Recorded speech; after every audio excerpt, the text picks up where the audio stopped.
Hey everybody, welcome to Year 7. We're back with some of mythical favorite games. Well, how are you doing? I'm doing great. You stole. I was about to say why I'm doing great, and it's because we're Oh. playing 3 of my favorite games of the season. I don't know. Rack is knocking on the door, I think, for top 3. But I think these are my top 3. We are playing Lawnmower, Neo Turf Masters, and Megaman's 1 through 6. So we're very excited for those 3 games, especially Lawnmower is a good start always, and Neo Turf Master has a very chill vibe to it, and Megaman maybe some route changes with the Flame Man apparently being faster than Windman. We'll see that later on today, but first, our players for the night. Ghost Death is going to be probably our favorite on the stream. He's currently in 6th place in grind, 7th in races. Fantastic times overall on those 3 games. 12.25 on Neo Turf Master, 6.53 on Lawnmower, and 22.05 on Megaman. One of the players who did extremely well but didn't quite qualify in the qualifying tournament on the first chance.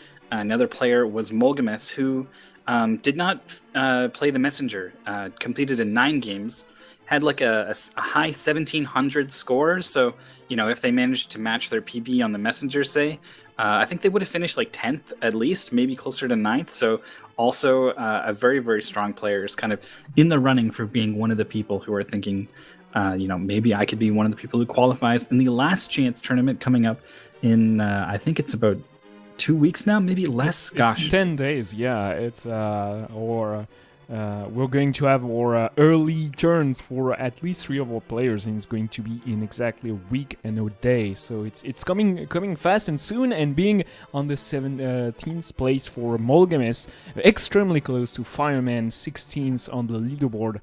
With a very good Neo Turf Master, Megaman at 24 minutes, it's over 200 points, but feels like some people can do better than that. And 748 at Lawnmower. I feel like Fireman has improved a lot since the first chance tournament. Yeah, I was looking up their times and was really surprised at the Neo Turf Masters time. Anything below 13 minutes is pretty rare. 14th overall on the leaderboard.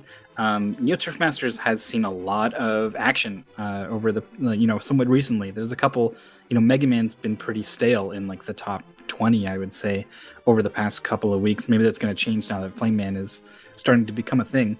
We've got Little Mai up here, who has not been as active this season as before, did not play in the first chance qualifying tournament, but is an extremely strong player, as we've seen in past seasons. We don't. The command. I will fix the command. But Little Mai, don't sleep on Little Mai. They are absolutely a threat. And with a really strong Neo Turf Masters and Megaman, they're just kind of looking at Lawnmower, and it's so hard to be consistent at Lawnmower. So it's always a big question mark. So the biggest factor, according to PBs, today for Molgames, it's going to be Neo Turf Master. They're going to have to try to catch up to the other players. For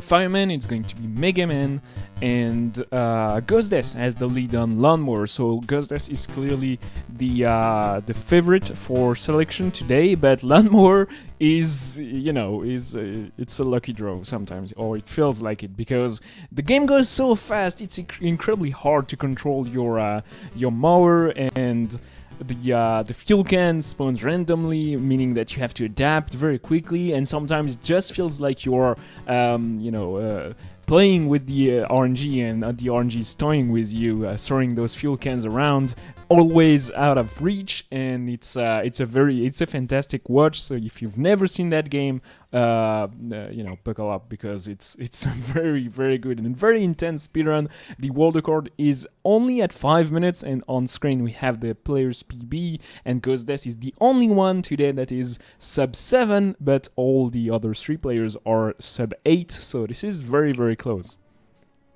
Sub 7 is truly a difficult task. You're looking at basically close to deathless at that point, which is so much harder than it sounds in this game. But yeah, it's you below 7 minutes. You're looking at not just surviving the entire run, as we see Molgames doing not quite that during some warm up here. It's further optimizations from there, mowing the grass as efficiently as possible, and then from 6 to 5, where only a brave few dare tread. Even stuff like RNG from where the fuel can spawn starts to play a role. But they're off now. They're a little bit out of sync, but don't worry, everyone's gonna submit their times, and it'll all be hunky-dory. The first lawn here, very straightforward, very simple. Just need to pick up one random spawn on the fuel can, and nothing to worry about. Molgames almost died, missing the fuel can, going in circles around it. So Fireman and Ghostdeath on level 2. Quick reload of the players' streams. Apparently we were super delayed. Here we go. Everybody is on level 3. And level 3 introduces the rocks. They're enough apart so you will not get one shot by rolling in a row of 3. But it's already, you have to go slower if you don't want to go full blast and take a full row of flowers in the face like Ghostdeath just did on level 4. Yeah, it was the very first thing he did. So he was able to fix this mistake, basically. He knew where the fuel can was going to spawn. It was going to be in one of those initial 9 squares in the first 3x3 grid. Man, Ghostdeath is all over the place, barely able to save himself there. When you know where the fuel can is going to be and roughly when it's going to spawn, you can recover from mowing 3 flowers. But later on, once it can be, anywhere you've mowed, all the way on one side of the stage, all the way on the other, 3 flowers can very easily be a death here. So Ghostdeath recovering from not 1 but 2 on that run to move on to lawn 5. So Little My took the lead. Fireman died exactly at the end of Lone 4, so they're last right now. Molgames, Ghostdeath, and Little My on Lone 5. That introduces those deadly rows of rocks. So and now if you take your turns too late, you are going to die instantly. So you have to be extremely careful around those.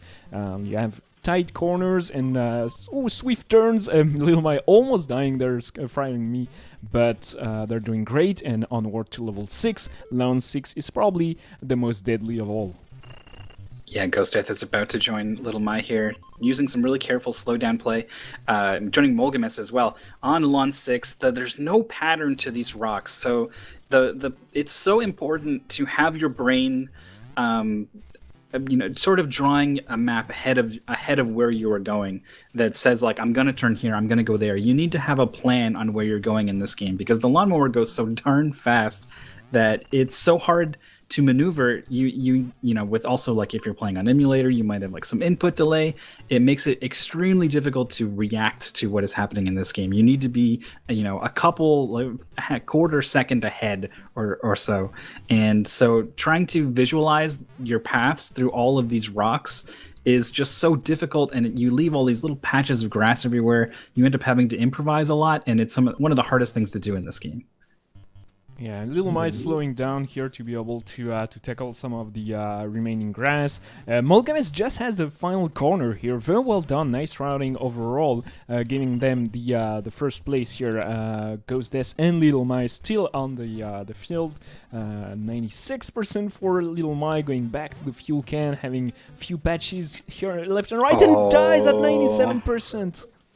Oh, I got nervous for him as soon as he touched that first rock, and he went over the second one, and that is certainly doom. I don't think I've seen anyone go over 2 rocks and live to tell the tale. You would need an incredibly fortunate spawn right on top of you. Ghostdeath has joined Molgames here in lawn 7. It has its own share of difficulties. Certainly everything is very patterned. Oh, Molgames really needs to hurry to get to the other side of the screen there. But these flowers, if you go over 1, chances are you're going to go over a whole bunch, and it can usually be just as deadly as any rock. So Molgames just doing, get it, okay. Those 2 flowers almost got them, but finally on lone 8 and first place here. That's a nice boost in confidence, even if you don't even know where the other players are. Being in the first place, entering lone 8 is a very, very good sign.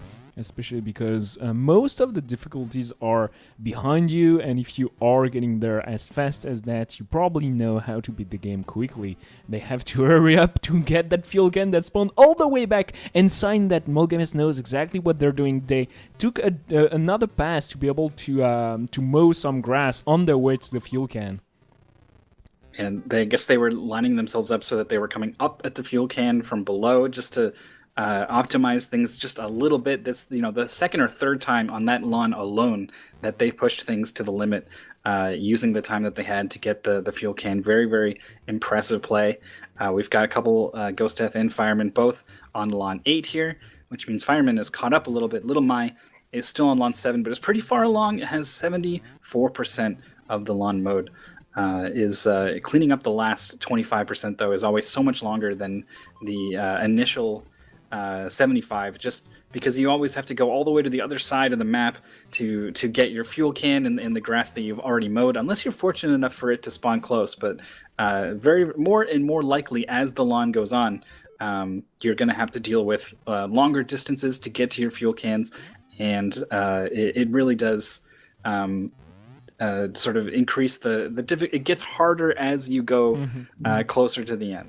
Yeah, it's why the players route their mowing accordingly, and you have to know that the fuel can may respawn super far from you and adapt and react in consequence. Meanwhile, Molgames is on lone 10, and this one you see Molgames slowing down a lot around those rocks, because just one square apart, one tile between those is very, very difficult and nerve-wracking to go around those. So Molgames is taking a lot of loops around those to be able to mow all the lone, and slowing down to be sure they're not making any mistake, because usually if you take a rock to the face on lone 10, you are going to die. This has been some pretty good mowing here for Molgames. Has cleaned up a lot of tricky spots and now is playing pretty defensively. It's if you get caught, moved a flower there, but sees exactly where the fuel can is. That is always a huge relief whenever you're in that situation. But this lawn has these rows of rocks here, so if you're cleaning up some of this stuff in the middle, you need to weave your way out. That's going to do it on this attempt. Going to go back. This means Ghost Death technically has the lead here by a little bit. Fireman, also just about to join them, has this patch and a little bit on the left side as well. Is probably going to be able to, has the fuel can there, so is definitely going to be able to clean this up, join both Molgames and Ghost Death on the final lawn. Little Mai on lawn 9 here. That's just the way lawn 10 goes, weaving in and out of these rocks to get all the way up or down to get around the long row of rocks and then get all the way over to the other side of the map. You have to be so quick and precise towards the end of the lawn to get to those fuel cans when they spawn far, and it's something that happens. Molgames were on PB pace, 17 seconds ahead entering alone 10. That's so heartbreaking and very hard to recover from that. Very few deaths on Lawnmower are so that bad, but this one is very, very bad for your mental state. I hope Molgames is just not losing focus and keeps on going, because this takes a hit here, but we'll have a lucky spawn and finish first out of our forest trim. So I was nervous for them, seeing how far behind they were, starting alone 8, but they recovered nicely, and Fireman is going to finish the game very quickly behind Ghost Death.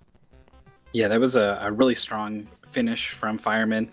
Ghost Death with that spawn on the fuel can.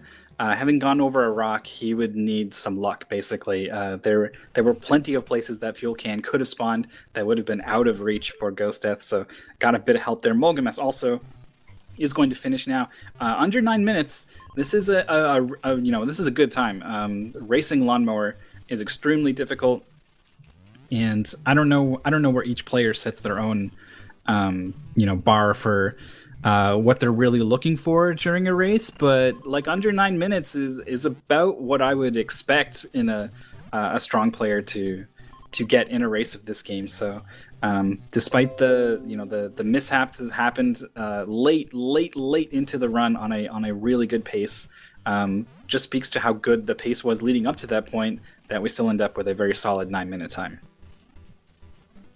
This game is so brutal in races, and still those players are doing great. Like that little Mai did the strat where you cut the corners of the smile, but that's a strat we are seeing less and less. The players are getting confident with their turnarounds and movement overall. Slowing down a lot helps. Obviously, that's not so easy. You just have to release the A button, but doing exactly as few slowdowns as you need can be actually pretty difficult, and Lionel Mai finishes in about 10 minutes and 20 seconds. We'll have the exact times, but that passed super quickly. Lots of upsets, but Molgames was on PB pace on the lead for so long. I'm a little bit sad for them. Yeah, this is the only bad part about Lawnmower is that it's over too fast, and then it's gone. It's over. My favorite game of the season here, it's over and done with. But I guess that's just what happens when everyone is this good. KTH getting a 6-minute 14-second time, monstrous, among the best we've seen all throughout the season, and followed very closely behind by Andy Shepard with a 6:24. I'm curious if this is actually a PB for Andy Shepard. Also extremely good times from Steffler and Super Link God rounding out the top four there. All of those over 200 points on the leaderboard. Devil Tifa in 5th, finishing ahead of our first on-stream finisher, Ghost Death, but at just 1 point. 2 points separating Ghost Death from Fireman, 1 Fireman from Molgames, and then we have Le Remy, who was a really strong runner during the qualifying tournament here in 9th, tied with Little Mai at 185 points. And then a couple players who either haven't finished yet or maybe not playing Lawnmower today. We have to wait and see. So Andy Shepard's PB is 6:16. So they were about 8 seconds behind PB, which is usually meaning that you died exactly as much.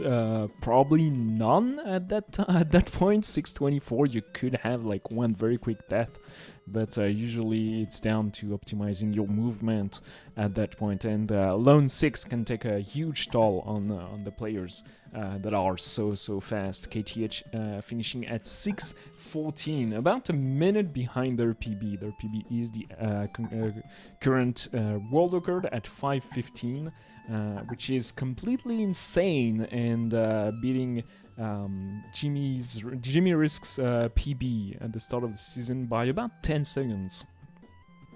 Yeah, that is it is.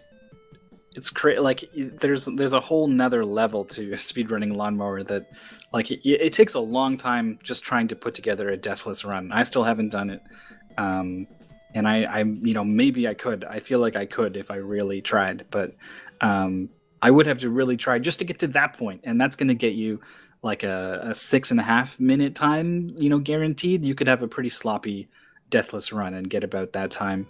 To push for an extra minute plus beyond that point means you just need to be so efficient with your mowing, and you need to not be slowing down. It's so advantageous in a race to slow down and take those tight corners.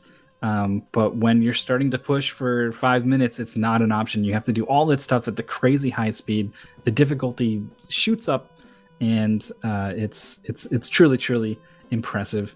In a totally different way than we're seeing from these 6-minute race times. So I just cannot say enough good things about what KTH has been doing with Lawnmower here. It's certainly one very strange and intense game. Homebrew on the NES. It's totally free. If you have an emulator, go ahead and try it out for yourself. It's a very intriguing game, very easy to understand, actually very hard to play and to master. At that skill level, it's very good for all players. So on the first place, KTH is already qualified for the grand final, so we're not going to see them next week on the last chance tournament, but Andy Shepard, Stifler, Super Lingard, Ghostdeath, Fireman, Molgames, Le Remy, Little Mai, those names might end up being some of the players we do follow and watch closely. Sablier finishes in 13:10. Cellier is the current champion of, being so far behind their PB. It's heartbreaking at that point. A dubious honor, certainly. We can go ahead and take a look at our second game. We've mowed the lawn. We've prepared the greens, the fairways. They're all perfect, ready for the players to hit the field. Here in Neo Turf Masters, we're going to be speed running some golf. And, when you give golf a chance, something magical happens. This is a totally awesome speed run. It's totally different from playing golf normally. Certainly a low stroke count is pretty fast, but trying to achieve both the accurate shots as well as the speed, extremely difficult. There's your meter as you go to hit the ball is basically setting breakpoints, and you want to hit your breakpoint when the first time that meter fills up is when you want to hit your shot, and it's not a lot of time. Alright, so on the screen, on the top left corner, you will have the remaining distance to the hole, to the pin in yards. That's the first thing the players have to see and react to choose their club. On the bottom part of the screen, you will have the club, and each clubs, depending on your player, will have like a set distance. If you hit 100% and there's no wind, you will get to that distance. The height at which you hit the ball on the blue meter on the bottom right corner does not matter so much, but it does. It is pretty important if you want to hit certain specific shots with certain clubs. The players will usually, to go as fast as possible, try to hit 100% and just let the game auto-select the club. But if there is a hill, if there is a bunker on the way, if there is a wind, you will have to adapt to that. The players will also obviously have an eye on the minimap, so they can tilt a little bit the angle, so they aim as close as possible to the pin. One of the most important thing in speedrunning Neo Turf Master is landing on the green as fast as possible and as closest to the pin as possible. So all those players have to take all that information into account just within the time in which the meter fills. It's super, super quick. It is. When you try it yourself, you'll realize just how fast that meter fills. And it certainly doesn't help that even if you're doing everything perfectly, you're on your route, you're hitting your shots exactly the way you want to hit them, the wind is random, so you will always have something to account for while you are lining up your shot. It looks like we're seeing most players picking the Japanese player here. I missed the name again. I had it ready. Takashiro Toyoshige Takano. I was way off. Is the putt master here. Has pretty good power stats, not so far behind, certainly not the best. Has really good accuracy for their power, so you don't have to. You can be pretty accurate with your shots, but the putting is extremely good at putting, and this helps a lot because putting is one of the hardest things in the game. So it's just kind of a very well-rounded, balanced character who is not the absolute fastest for speedrunning. That honor would go to probably the Brazilian power golfer who can drive to the greens, a couple greens and less shots, but struggles with absolutely everything else. Yeah, and in order to hit maximum consistency, as those players are aiming for, in order to be able to race the game as well as possible, as I said, at Little My leaps from a bunker to the next, and sadly is going to go for probably par, or a nice recovery from that bunker. Actually, putting for par here is Little My. Meanwhile, Fireman is just passing the pin here, but still on the green, a little bit far off, about 8 yards away, but just behind them is Ghostdeath and Morganus. Ghostdeath has posted the ball up on the hill here where he needs to be, and Mogames is down on the hill where he needs to be. So pretty long putts, but they're straight and there's no grain, so they don't have to worry about that. It can be pretty difficult because you've got the top-down view. When it shows you which direction the grain is going and which direction it's going to influence your ball, it's from a top-down view, and then you need to figure out what does left to right mean on that top-down view to adjust for what that grain is. So figuring out the putting as fast as possible is pretty difficult when the green gets more complicated, especially when you start factoring in slopes and stuff here. Like Fireman did not read that it was going to break a little bit to the left, and certainly hit it way too hard to make that one happen. Going for par, Fireman hits the ball, and Mogamis and Ghostess gets a birdie. Probably I don't know. I feel like maybe there's a little bit of stream delay, and maybe Mogamis and Ghostess are just a tad ahead of Fireman. But Mogamis with a bad luck. There's a little bit of RNG, and sometimes you will have some contest on certain courses, and you certainly don't want to beat the contest, so you want to miss it so you don't get the +2 credits and the super long and annoying cutscene that it results with. Mogamis lands on the bottom of that hill on the rough. Tough shot here to recover from that, going for 50%. They're going to land perfectly on the green. Nice recovery shot. Just have to putt uphill a little bit here, but is keeping close with Ghost Death and Fireman, who are neck and neck. And Little My also hitting the ball onto this slope. This is bad for 2 reasons. 1, obviously you're not on the green.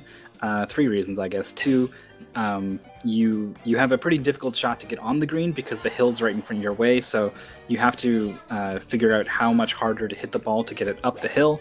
It can also be a problem sometimes where hills just prevent you from clearing the hill if you're trying to hit past it.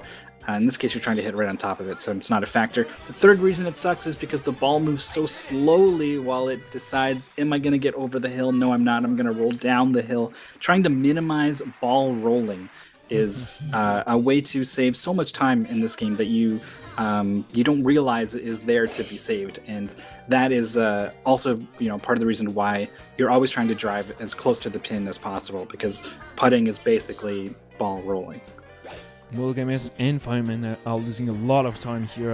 Fireman going for triple bogey for Mogamis, and that means that Little My is actually catching up with them. They had a rough start, but now they're here. Ghostess is missing the putt on hole 7 here, letting an opportunities for the other 3 to catch up. But Ghostess gets a par here. Usually you want to go for eagle, for birdie or better, or eagle on every single map. There's not a single track here where you cannot go for that +1 credit at the end. The credits are pretty important because you don't want to have the animation of refilling the arcade cabinet with coins. Yeah, you've got infinite credits for sure, but you have to wait for it to even prompt you to put them in, and then afterwards it flashes, and it's something like 3 seconds or something that you will lose. So those 3 seconds can add up pretty quick if you're just knocking in those pars or bogeys. Ghost Death has got a monstrous putt, a 23-yard putt across like an entire hill, like it's sloped all the way along. If this is even anywhere, wow! I was gonna say if this is anywhere close, I'm gonna be impressed. So I am impressed, despite that one not quite going in. Yeah, the hill could totally have you just pass the edge of the hill and you go on the other way and you totally miss the shot. It's still pretty impressive. The hole placement on the green is random, so sometimes you will have way tougher putts than usual. And Mulligan has definitely had a better one than Ghostess or Little My here. Ghostess landing on the green on hole 9, very short course.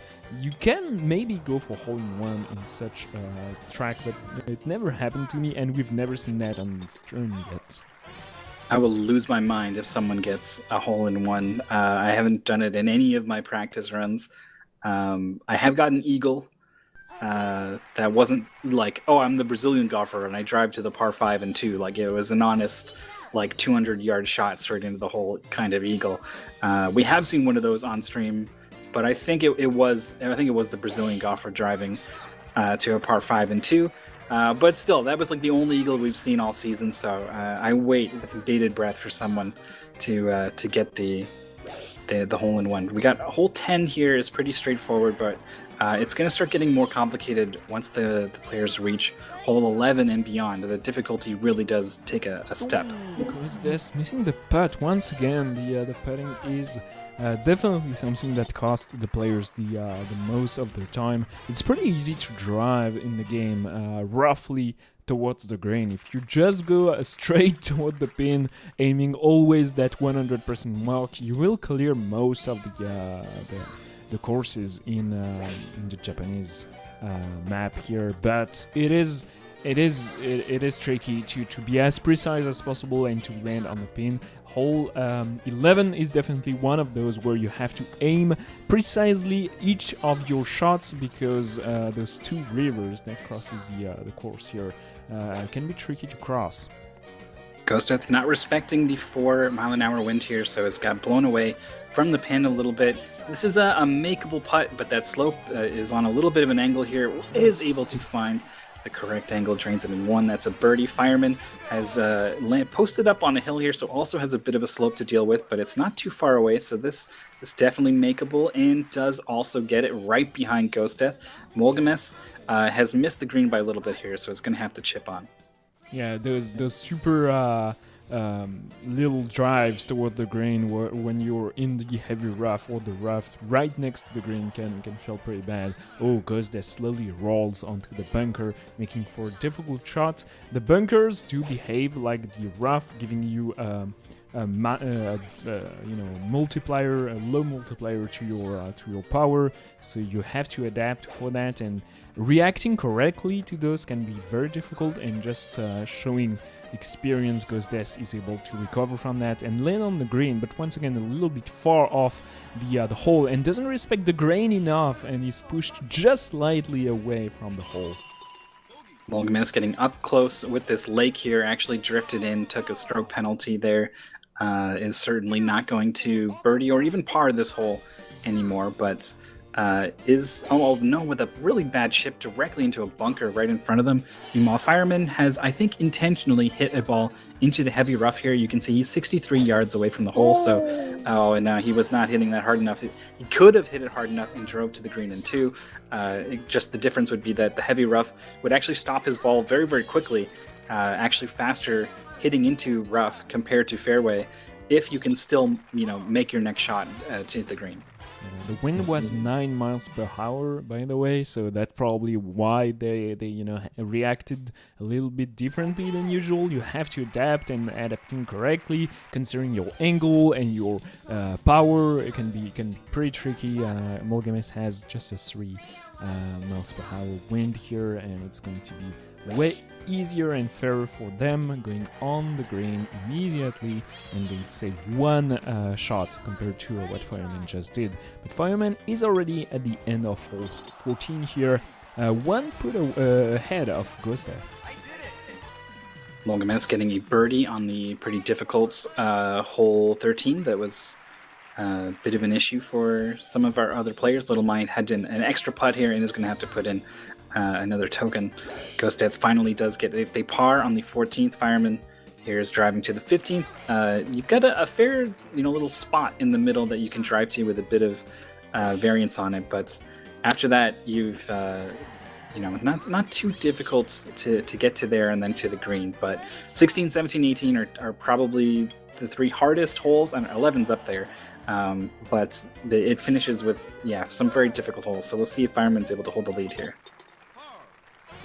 It is tricky. 16 and 18 are pretty difficult, but I feel like most of the players have cracked 18. It hasn't been such a problem compared to some of the others. Oh, Ghostdeath with a too strong of a putt here on the slope. It was pretty tricky, and even this one is not so easy. Oh, and barely misses it. Ball slowly rolling on the hill. Finally, a little bit straighter shot is going to get them the bogey. Meanwhile, Ghostdeath on hole 16 here, you have that hallway of fairway, and you want to stay on it with the heel at the start. It's a very, very difficult one, but Fireman gets barely on the rough and has one difficult putt here, going for bouncing off the pin. Ghostdeath has posted up on top of the hill on his first shot. Very, very difficult to do. Fireman also succeeded in 2 shots here, fairway to fairway. Ghost Death is not going to hit the fairway on this shot, 207 yards away. I don't know if he's going to be able to get to the green here. It's definitely not hitting like that. So he is now in the heavy rough, but he at least is not behind this row of trees. Once you get behind those trees, it's like you cannot come back from it. We've seen so many players end up going over the 8-stroke limit on this hole for that reason. Oh no, Fireman missing the birdie by just a few centimeters here. Ghost gets the par and Moller misses a very difficult putt just by a little bit. The ball leaving out of the hole. Meanwhile, Lil Mai is right in the middle of hole 16, going to land on the fairway at the end here. 243 yards remain. That's pretty good. The 4-mile-an-hour wind in the face. This could go really bad. Lands on the downslope and kicks onto the green. Is on the green for sure, but this is a heck of a putt. Meanwhile, Mogames has failed to hit the green on the 17th, has slipped off into the abyss. That ball is absolutely gone. There's no getting it back. It's been swallowed up by a black hole, and that's going to be considered out of bounds. So having to drive again, also missing the green, at least the ball is in our plane of reality. So you are able to play it from there. All right. Fireman finishes in first place. That's not so easy to do, to be honest. And it's just, sheer experience allowing them to go that fast and finishing in first place. Meanwhile, Ghost is going to beat the category in less than 13 minutes and 30 seconds with a birdie. Lil Mai is almost done as well. So we'll have just hole 18 on their screen. And yeah, that was pretty good all around. Ghost Fireman finishing very close to each other. And Molgam is trailing behind just a little bit, maybe getting a PB actually. How did Little Mai stay on the hill? I don't know how he did it, but he had that 6-mile-an-hour wind blowing to the right. It was extremely hard to deal with. He figured it out, and now the wind is also going to mess them a little bit more, so is probably not going to be able to land this putt here. You can putt out of the rough.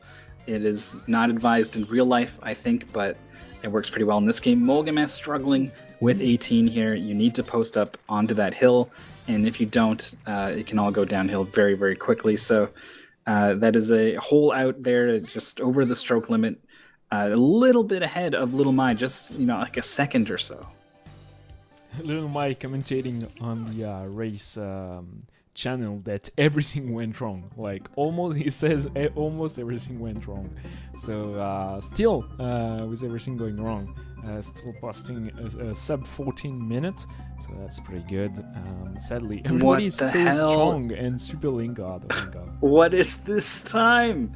What is the leaderboard for NeoTurf? 1147 is third place on the leaderboard. So Super Lingard getting a time faster than only one other person has ever been able to do in this game. So achieving that in a race is just phenomenal. This is the craziest time we've seen in a race.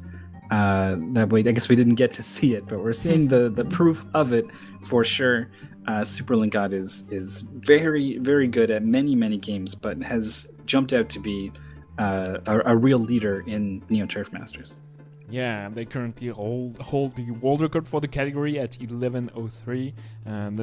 I don't even know how you get such a good time.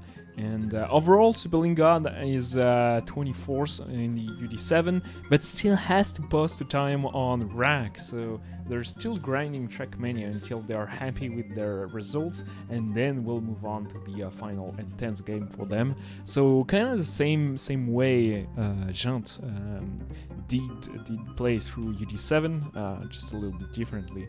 Everybody has finished Neo Turf Master, even Ash Lambert joining the fun with a 15:02, 15:25 and 15:38. KTH falling down quite ways behind. I wonder what their PB is on Neo Turf Master, but I'm surprised with such a result. Their PB is sub 14, so that happens sometimes. The wind or just your overall accuracy is going to be a little bit below subpar, and slowly is going to cost you a little bit of time. Yeah, it's I find it very hard to stay composed mentally with this game, because once you make a mistake that is pretty bad, you have to hit a whole extra shot. You're stuck in the rough. You can't hit your next shot properly. You feel the effects of your mistake for like kind of a long time, like 30 seconds, 40 seconds. You're still fixing your mistake. So I find once one mistake happens, I'm much more likely to make more, and it can kind of snowball in that way. So maybe something like this happened to KTH. They weren't on stream, so we won't know. But they are in 8th place, and they're still pretty close. These times they're separated by, looking aside from the huge gap that Superlink God has opened up here with their time. It's just 3 or 4 points separating 2nd from 3rd, from 4th from 5th. So with a particularly good or bad Mega Man, we could absolutely see some movement on this leaderboard. Perhaps, Megaman. Maybe you've heard of it. Yeah, I guess so. So many bosses in the Mega Man Classics from 1 through 6. By the way, on Thursday we are doing a fun event on Mega Man, so I won't spoil because the category is still secret, but it's going to be super fun and it's going to feature way more bosses than usual. Today the category is only to beat 10 of those Robot Master, at least one from each game, and doing the games in order 1 through 6. So the routes have settled down quite a little bit, but apparently Flame Man is 3 to 4 seconds faster than Windman in Mega Man 6. So there are still discussions, even like 2 months into UD7 here. Right, like people have already qualified for Grand Finals. There's one last chance to qualify for Grand Finals coming up in 10 days, and people are still like, maybe I should learn a whole new level in Mega Man. Maybe I should just throw out all that practice I had on that other stage and learn this whole new one. And not only that, but it's a very difficult stage. We've seen Alnukur tackle Flame Man stage in their route, and they do a lot of damage boosting to get invincibility frames, so they're not so worried about the instant death fire. They're also not really pushing with slides. Mega Man has the ability to slide starting in Mega Man 3, and it's obviously a faster method of movement, but it's pretty clunky to slide everywhere. Anytime you are moving horizontally, even a little bit, it's a little bit faster if you're sliding. And it's particularly difficult to optimize in Mega Man 6 because you can't just jump out of a slide. So you actually have to tap backwards to get out of it, then hit right again on the D-pad, assuming you're going to the right. So it's a lot of inputs to use your slides effectively to save time. And there's so many little platforms in Flame Man stage that you need to slide on if you want to actually save those 4 seconds going with that stage. So it's a pretty big task. And I think anyone who you see switch to Flame Man is someone you can be sure is really serious about fighting for every second, every point that they can get. They're really interested in being very competitive. Yeah, definitely switching now is a tough ask. If you've practiced one specific route and you're comfortable with it, going back and learning an entire new stage is not easy. Plus, do remember that one stage in Mega Man 1 through 6 here is hundreds of the entire UD. So if you do spend an hour or two relearning a stage, you might as well start repracticing everything. Some of the players, by the way, are at that stage of relearning and re-implementing new strats on every single game. That's pretty much what Fireman has been doing in the past days, streaming their practice and just relearning a lot.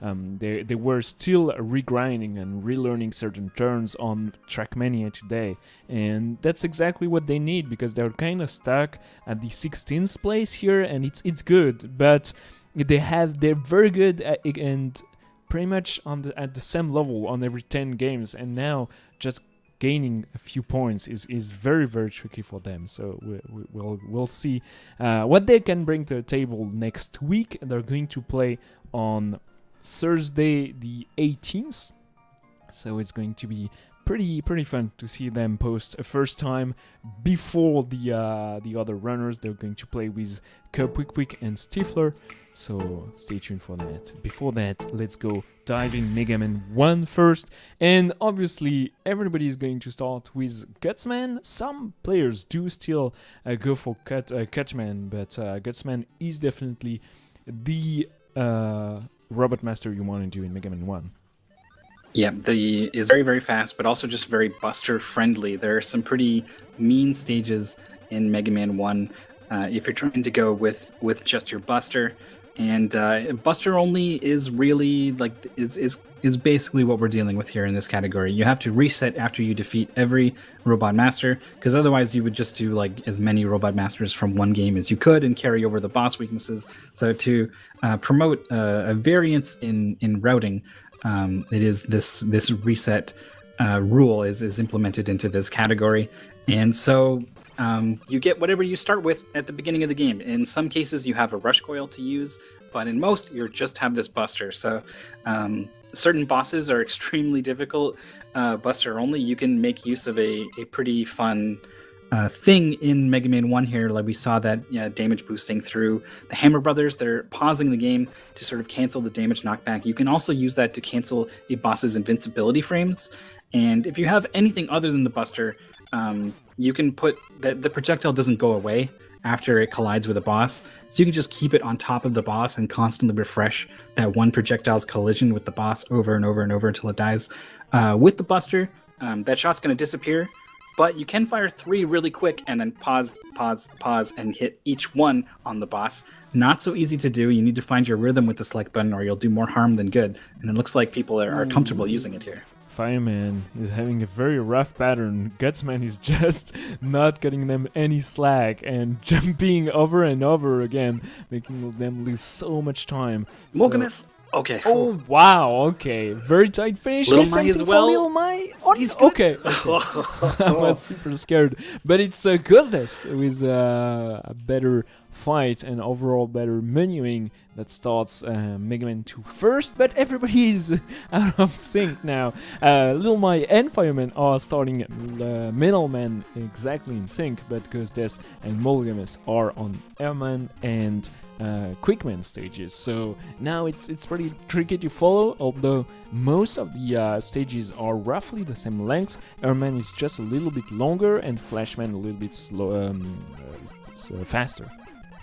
Right, so probably we can generally get an idea of how close people are, but we won't get a really good idea until everyone's done with Mega Man 2, which is probably going to be a while. Mega Man 2 has a lot of very quick bosses who take a lot of damage from the Buster thanks to being able to play on normal difficulty, which is quite a bit easier than the original difficulty on the Japanese version, which has been changed to difficult on this version. But you do not have to play on difficult, so those juicy, easy boss fights here in Mega Man 2 end up being pretty good for this Buster-only category.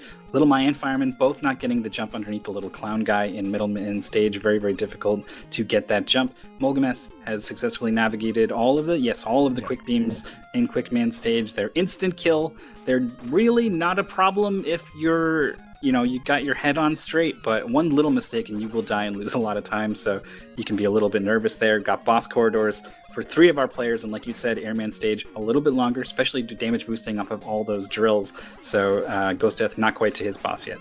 Yeah, but is soon to be there.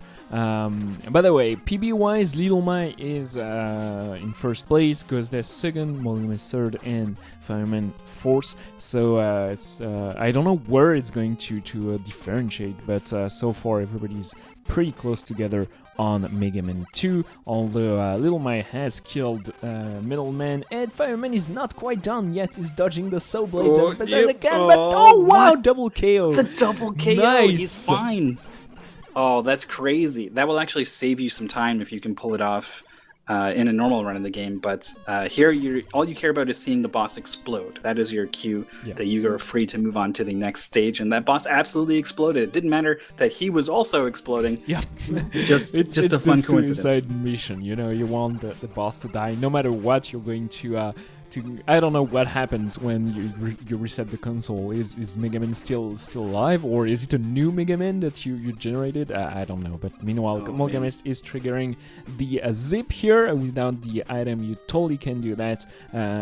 Abusing the fact that the pose is going to reset your vertical movement, and you're going to clip into. Oh, Little My is doing the same thing here, but in the air to extend a jump to reach this platform. Had to do quite a bit of it in order to, just jumped really early.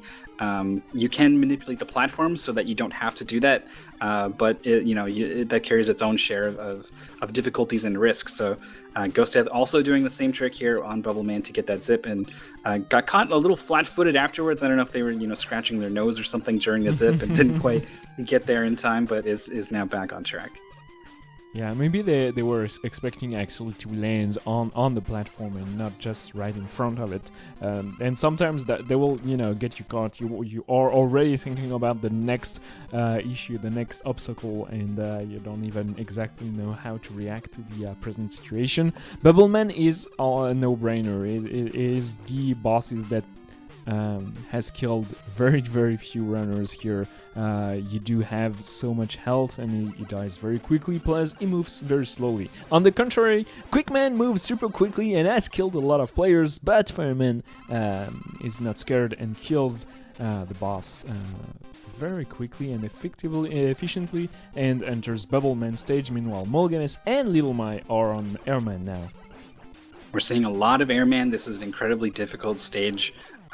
It's the most difficult, I think, by far, if you are trying to play optimally. If your name is Metalo and you are the world record holder in Buster Only for Mega Man 2, you might feel comfortable doing some pixel-perfect jumps on these drills instead of damage boosting through them, as well as manipulating these platforms here on this forced sort of waiting section to do some pretty tricky jumps.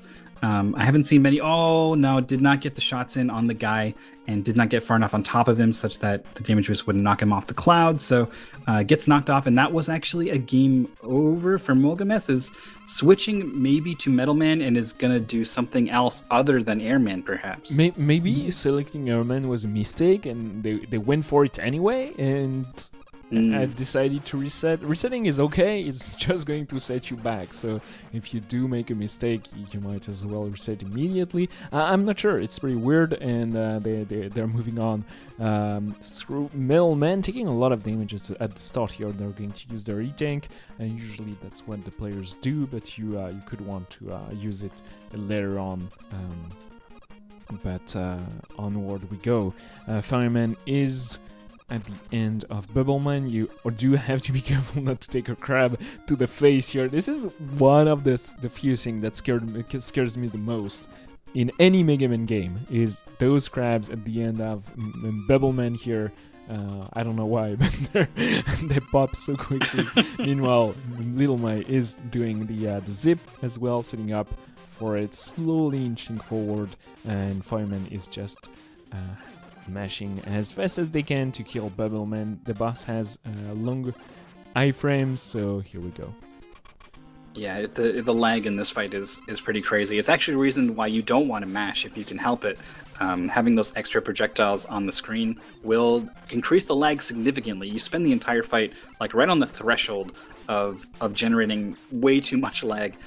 So every individual shot will increase quite a bit. So you kind of want to time it out, like bap, bap, bap, or whatever the rhythm ends up being through the lag. It's a very, very good Metal Man fight there from Ghost Death, I think it was. Yep. Molgames about now to jump into the fight as well. Is okay on health here, but would probably prefer to be better. Is going to need to not take every hit like we're seeing here. Needs to be a little bit more defensive. The DPS race, and is going to use the second E-Tank, making us be nervous for no reason, because now they could have done it without the E-Tank. But anyway, decided to be safe, and that paid off for them because the boss is dead now. Meanwhile, Ghost Death is onto Quickman right at the start of the stage. Fireman is through Flashman almost at the end, and Molgames is starting Airman back. So for confidence, maybe they reset the console, went for Metalman, and then went onward to play through Airman. But weird time loss for them. It's not going to matter too much. Little Mai is going for... Oh, okay, I thought that was Woodman. I was super... I don't know how to react to that, but no. Quickman, we go. Fireman still has one boss to go in Megaman 2 if they want, or they're going to swap to Megaman 3. They swap so quickly now, it's hard to notice it, but 1990 is the release date of Megaman 3, and they start first, but there are one boss behind Little Mai, Molgames, and Ghostess at that point. Yep, they will have to make this up somewhere along the way. Doing Star and Gravity is pretty common. There's a couple Mega Man 3 options as well. Top certainly is the most popular for everyone, but Magnet is worth consideration, and Needle is actually, I think, the fastest available. Yeah. Buster only in Mega Man 3, but you have to fight Needle Man, who is maybe the worst boss. Molgames dying again in Airman stage. I'm pretty sure this is the second section here after the checkpoint, so it's going to get set back here, I don't know, 15-ish seconds. I'm not too worried about the 15 seconds. I'm more worried about the fact that this is their second death in Airman, plus like the weird reset, so I'm wondering where they're at mentally. Are they going to be able to finish this off here? Mega Man 3 is... Whoa, very good kill by Fireman in three jumps here. But the Mega Man 3 is a test of your ability to mash quickly, and Fireman definitely has practiced. It's not so easy to kill those cats, and Fireman is going to lose a little bit of time here, but so far it goes well. The players sometimes will decide to pick up that health, but we have stated before in some other streams that it's not very worth it, considering you have just that one enemy before the boss fight anyway. So those stops are going to be a little bit scary, but usually the players, if they decide to go for all of them, will just clear the gap with no issue. Molgames recovering nicely, finishing off Airman. Moving on to Flash. Little Mai here in Flash as well. Ghost Death about to set up with a boss fight in the top right corner. We'll take a look at Top Man here. Fireman shooting the wrong way here on Top Man. Generally not advised if you're looking to actually damage the boss. Is getting 4 hits per cycle. It's possible to get 5, but you need to be really precise on your sliding to avoid the attack, and then turning around and firing as soon as possible. Very, very tricky stuff. So most players are very satisfied with 4. Fireman wrapping up that fight very, very quickly. Molgames is just dropping down here in Flashman stage. Little Mai, they're both on the same... No, not the same screen. They're 2 screens apart, actually. Fireman, the first one to move on to Mega Man 4. Again, reminder, is not a full Robot Master ahead. Is actually, I think, pretty closely tied with Ghost Death here, actually. Yeah, that's pretty much it. But the remaining Robot Master for Fireman are just a bit longer, so maybe... But they're doing great. I'm surprised that Little Mai has dropped so much compared to Ghost Death, so I'm a bit confused with what has happened in Mega Man 2 for them, because it did not appear to be so slow. But onward we go. Mega Man 3 is starting for them. Molgames is actually doing great considering what has happened to them. Yeah, I think, well, Little Mai I saw did die once in the Airman stage, but it was after the checkpoint. It must have been, about that same 15 seconds or so we saw Molgames lose, which is, much further behind than they are. So, Ghost Death is either doing something to go a little bit faster, or Little Mai is doing something to go a little slower. We're actually seeing Sparkman here from Little Mai. This might be a first for on stream. Yeah, I think so. Sparkman is definitely not usual. Topman is the choice, the Robot Master of choice for most of the players, but Little Mai is showing us some different things. Sparkman is not a super long stage, but it is a difficult one. You have a lot of instant death traps, and Mega Man 3 overall is pretty brutal. Introducing the sliding, and you have to make use of it a lot if you want to save any time compared to other Megaman. You know, Megaman 1 and 2 are definitely easier considering you don't have the charge shots or the sliding that make some multiple new inputs you have to press during your platforming. Yeah, especially holding the charge on the Buster, while now suddenly doing all these taps of the jump button to slide. So Little Mai is in a very laggy section here, which makes it a little bit scary to do some of this platforming. On the one hand, though, the game moving slower lets you be a little bit more precise, but certainly I think most players would prefer no lag. Moving on to the Sparkman fight. Normally, it's a big challenge to end the fight in the middle of the stage, actually, to save time with the animation that happens afterwards, but not a factor here, so it's going to be able to just keep up constant pressure, and has so much health that they can afford to take hits like crazy now. Yeah, they don't even care at all. You do have to dodge the boss, though, because on contact he will deal a lot of damage. But nice fight. That was actually a very, very good stage for them. Moving on to Mega Man 4. They're right behind Ghost Death. They had a faster boss on Mega Man 3, I'm pretty sure. So that was very, very interesting. And worse considering if you do struggle with Topman, Amalgamus is having a little bit of trouble, but is going to finish the stage shortly here. Meanwhile, Fireman is already in the middle, the checkpoint of Starman here in Mega Man 5. Ghost Death has picked up the balloon here in Pharaohman stage. You do need to do a pretty tricky jump over a big gap. Sliding out to the edge of it and then jumping will make it, I was going to say easier, but I think it makes it possible. I think it's actually not possible to just jump it. Ghost Death got a pretty bad pattern from the little bird guy who drops bombs all over. Did have to wait quite a bit for those bombs to clear, but it's probably still worth it to grab the balloon, even with that short wait. It teleports you further into the stage. You're not actually interested in the balloon much at all. You're just interested in skipping a large part of the stage. Though, it's not against the rules to use that balloon if you decided to think it could help you in some of these sections later in Pharaohman stage. We've never seen anyone do it. I don't know why they would, but they could. We do never see ever the menu, actually. We do have Rush Coil, but the players do not use it to pick up the E-Tanks in Pharaohman, and it's just been... learning how to do menu fast in Mega Man is pretty difficult, and just leaving that option out, considering it's so not worth anything in the category, is pretty smart. So, you just want to go quickly and to forfeit anything that would not help you much in that endeavor. Meanwhile, Fireman is on Starman, the boss that I hate the most in the category, considering all those jumps and how hard it is to hit effectively. Sometimes it will just kill you, and it's pretty tricky as well to know exactly where that hitbox is, but Fireman does a great job at charging their shots and just killing the boss here. It's getting really not so good patterns yeah, here. What this is that? Like 8 jumps in a row. I have 9 jumps. Throw the shield already.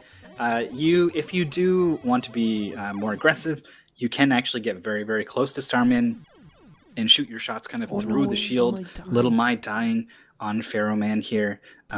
Does still have an extra life, so this is not the dreaded game over situation that can be such a problem. The biggest setback you can have, basically. But yeah, is going to have a round 2 here, is probably going to have more health than they had on the first attempt, but it's not going so well. Pharaohman is not playing nice here. When you stay close to Pharaohman, you manipulate this charge attack, which is so much easier to deal with than that jumping, throwing pattern that you can get. It's not guaranteed that you're going to continue to get these charge shots like we just saw there, but it certainly has gained enough of an edge to finish this off now.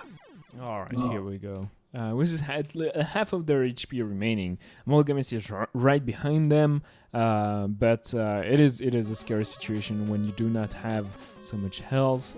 Fireman here should go smoothly for Amalgamus. Meanwhile, Ghost Death and Fireman in Gravity Man stage. Let's see who's ahead. I think it is Ghost Death, almost done with the stage. Fireman is at the halfway here. So it's what happened to Mower. Oh, okay, they just switch with Ghost Death. Okay, I got confused for a second, my bad. Ghost Death entering Gravity Man stage here. Set pattern here on Gravity Man, so you can know exactly where he's going to be, but the execution on the fight is a little tricky. You need to time your charge shots just so. That one, getting that shot there is actually pretty difficult, and it's also pretty difficult to avoid dodging the shots here, so Ghost Death has to be a little more defensive at the end of this fight here. Needs one more hit. Nice. Oh, wow, that one tick of HP in Megaman is super scary. You have so many health points when you have just the one remaining. You really feel like you're on the verge of dying. Let's see how Fireman does. Half of HP and nice 2 shots here. Oh wow, misses the one there. That's going to mean that they have 1 extra jump to play through. This is just VVV reinvented. Yeah, you don't have control over who flips, though he does. But again, it's a set pattern, so you can be ready for each flip. I think there was 2 missed shots there for Fireman, so a pretty solid kill overall.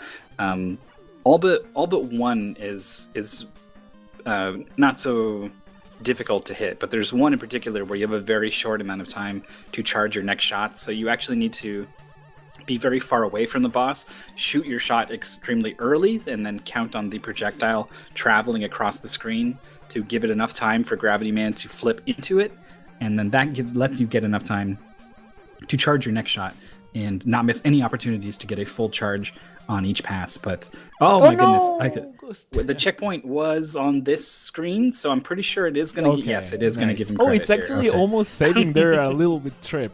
So Ghost Death is on their 10th boss here on to Blizzard Man. This is the first time we're seeing Blizzard Man on stream, so that's pretty nice. Fireman is as well on their 10th boss on Windman, and Little Mai is on their 10th boss on Flame Man. So it's totally not synced up, but kinda. Meanwhile, Mower dies on their 9th boss, Gravity Man there. Blizzard Man is super scary because of those timed platforms here. Yes, these ones are not so bad. You're gonna have plenty of time to jump off of them. It's at the very end of the stage here that they are just so scary. That is ice. The ice physics on that pillar. You will slip off of it and die so easily. But once you understand the hitbox on the bombs is not as big as it appears, you can calmly wait on that pillar, sure that they're not going to explode and knock you off of it, and you can get into Blizzard Man, which is a fairly straightforward fight. Windman is also a straightforward fight, so it's not much of an advantage there. But it's not any harder, so we'll see how Ghost Death is able to capitalize here. You want snowflakes rather than snowballs here. It is random what happens, so it's all up to Blizzard Man at this point. Ghost Death is already well ahead on damage here, so even if he gets hit by every single one of these snowflakes, he will lose some time from having his charge stopped and have to recharge again, but is looking pretty good at finishing strong here. Yep, just 1 hit remains and Ghost Death finishes first. Lil Mai enters Flame Man. Let's see how the boss goes compared to Windman. This is actually synced up between the two, so it's pretty intense. By the way, I think Fireman is totally on PB pace, so that's pretty cool for them. A minute actually, and so far Fireman is winning the DPS race. Flame Man is a very difficult boss. Yeah, Little Mai taking some damage there and not able to get shots while the flames are in the way. Fireman only needs 1 more shot, gets it, has finished with 23:14 on our real-time clock here. It's almost certainly going to be a PB. We'll find out exactly how much. Little Mai, I think, killed Flame Man, right? Okay, good. Flame Man and I didn't quite see it, so I got worried.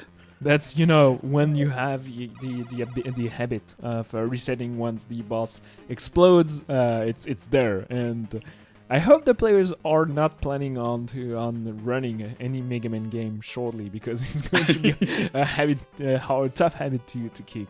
But here it is, Mower on Windman. Mower's PB is 23:11. Did not have such a fantastic tournament today on neither of those games, but oh wow, that room, by the way, very scary, but nice health drop is going to be pushed. Tagged from behind by the floating turret.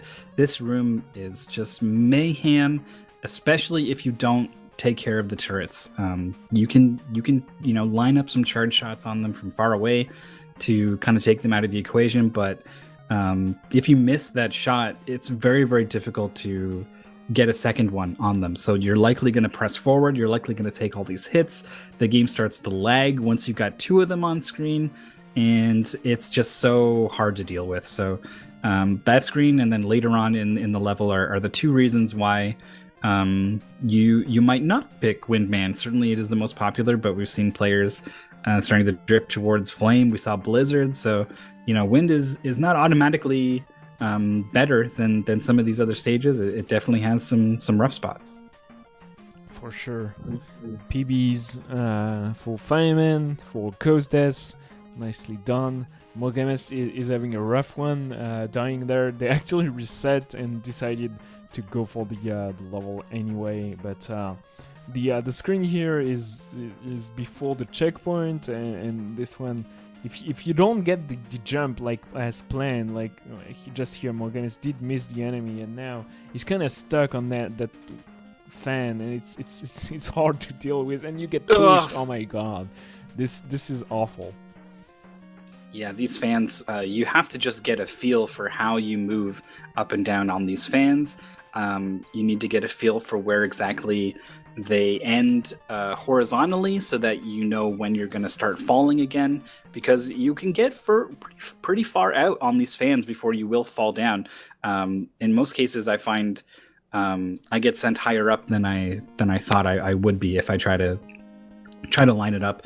But just knowing that I don't have a good handle on it means that I'm incredibly nervous whenever I'm on one of these things. I try to minimize my time on them as much as possible. And Mogames is hopefully going to get through it on this time here. You can very, very easily get blown up into the spikes on the ceiling there. Actually, if you tap the jump button coming off of one of those platforms, you're just done. You're just instantly up there. Those platforms are way scarier than they actually are. It's okay. You have plenty of time, especially compared to Gutsman, dreaded green platforms. They're way meaner. Mogames takes a detour here to grab some health. I totally understand the decision and respect it, because those enemies will take some of your HP away if you're not careful enough. Using the wide hitbox of the charge shots, taking out those enemies. Careful here, you're going to land on a robot here if you're not careful enough, justifying once more the refill in health. And those final spikes, enemies and fans, are very scary. They've killed a lot of players, and wow, very well done. Yeah, that panda fired a horizontal shot due to, I don't know, just the way Mogames approached it. Very likely able to do a lob shot that will cover an arc over the ladder you're trying to climb in the top right corner.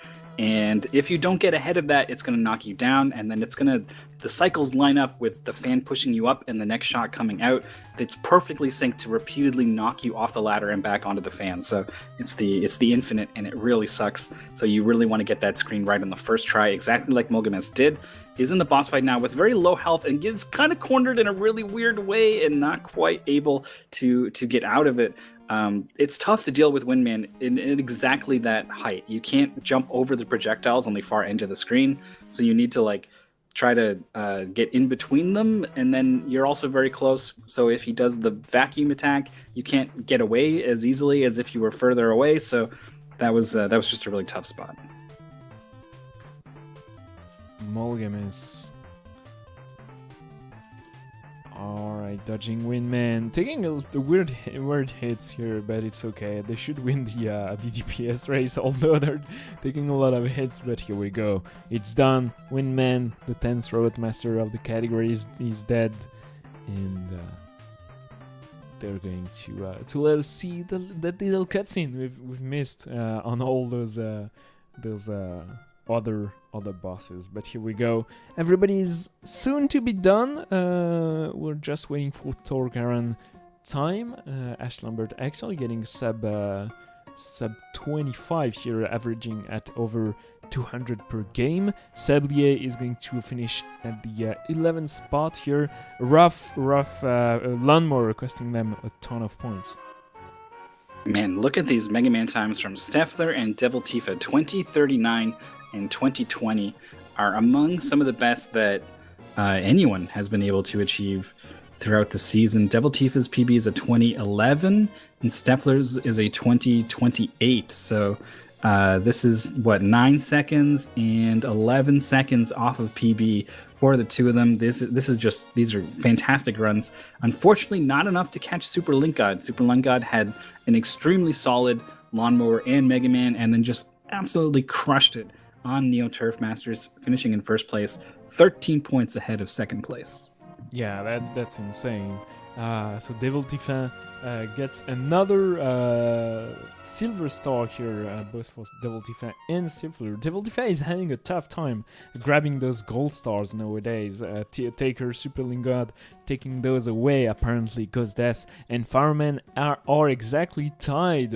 Fireman had weaker Lawnmower, Ghost Death losing some points on Neo Turf Master, and 20 seconds away from each other on 1 minute, my bad, and 40 seconds between those two, averaging exactly at 206 points per game. So that's actually very, very good. Sadly, Lawnmower costing them a little bit of time compared to their PBs, but overall very, very good performances from Ghost Death and Fireman. NG Shepard falls down to the 6th place here because of Megaman. What their PB on that game? I feel like NG Shepard, I know that they have struggled and disliked that run for the longest times, but yeah, they're still exactly at 24.59, so not too far off PB, to be honest. Yeah, I was gonna say, like, oh man, they fell down from this Mega Man time. It sticks out as a shade of blue instead of black, like all the other leaders. So I was like, oh, it must not have been a very good run for them. But no, actually, that was a very, very good run for Andy Shepard, just based off of where they're at with that game. It's just one of their weak spots. It's so hard to be strong on all 10 games. There's so many of them are so different from each other that you're probably going to be a human being with strengths and weaknesses in certain things, and that will come to light in some cases. So Andy Shepard has focused on other games and has done extremely well. Like we can see, even this Lawnmower time, 6:24, among the best we've seen in the entire season. Is going to be pretty happy with that. The Mega Man time just hurting them a little bit. They are very good at pretty much all the other 7 games we're not playing today. So having one weak game out of 3 makes it seem like a much bigger hindrance than one weak game out of 10. We've seen Andy Shepard do extremely well on the full 10-game decathlons. We're taking a peek here a little bit at Super Link God's player card, starting to get a little more fleshed out. We got to see that rack in there. And it's missing red. Yeah. And we also need a Trackmania race. Indeed, they still have to play a little bit more of the remaining games they have to practice on. Sadly, they're going to join us on the Last Chance tournament and maybe on the Grand Finals if they do qualify. But I think they're currently in China or Hong Kong. I was confused with Donkey Kong for some reason. Right? I was like, just say Honky Kong? Yeah, I got super confused. I'm sorry, Hong Kong, and I'm not sure they're going to be able to join us on the final live. So I hope they will be there just because of how good they are on Neo Turf Master. That 11:42 is very, very impressive. And I know they could, tackle the best on in UD7 here. So it's still up in the air. What's going to happen next for Taker, Devil Tifa, Jant, Mollyman, KTH. Who's the horse? Lilia. And Lilia. Yeah, thanks. It's already decided. They're already qualified for the grand final, so they're going to play on April the 27th, but for the remaining places. It's still to be decided how many places we are going to open in the Last Chance tournament. It's probably going to be between 6 and 10, somewhere around those lines. So there are plenty of places, but it's still going to be heavily disputed between, Fireman, Andy Shepard, Stuffler, Ghost Death, Little Mai, Molgames, Sablier, and so many more. Copper Quick is going to be there as well. Cute Shadow, I hope, is going to make it, of course. Sylph Shady told me they're going to be there. So we have a ton of players above 2,000 points, and it's all going to be decided next week. But before that, on Thursday, we're going to have our nice and fun tournament. So it's going to be at 2 p.m. on Speed Gaming. And the category is going to be super fun. It's going to feature many Robot Masters and a lot of mind games. And I don't know how the players are going to react, but I'm already very excited for it. And on Saturday, we are going to have another fun practice tournament like today. I don't remember if the games have been decided quite yet, but they should be, to be honest. It's going to be it's going to be on Sunday, my bad. It's going to be Minute, Kirby's Dream Land, Out There Somewhere, and Rack, maybe giving Super Lingard the opportunity to set a first time on the game. We'll see. I will definitely be there and looking forward to it. Rack, like I said, was my fourth favorite game. So, we're probably not going to have if we got 10 games and we're doing 3 one day and 4 another, probably they're not going to be the same game crossing over. So all 3 of my favorites thrown out the window. What do I got left? I'm looking forward to Rack, certainly. Definitely looking forward to see what Super Link God has ready for us if they come out to play. And I'm also very excited for Thursday because I'm also a little bit in the dark as to what is going to happen. So you'll get my genuine reactions there. But if you can't wait until Thursday and you want more speedrun action, Speed Gaming has got you covered. Right now there is a Link to the Past randomizer daily race already in progress, maybe most of the way over on Speed Gaming 4, but very early into a run of Ori and the Blind Forest over on the main channel. Ori is a really cool game with a really dedicated set of people running it that put a lot of effort into the broadcast side of things, so it looks really spiffy. After that is Azure Dreams, which is a thing that is gaining some traction. People are like, what is this? Oh, this is cool. So if you want to see something cool, keep an eye out on that on the main channel. The Super Metroid Prodigy Tournament continues, featuring runners whose PB is below 50 minutes.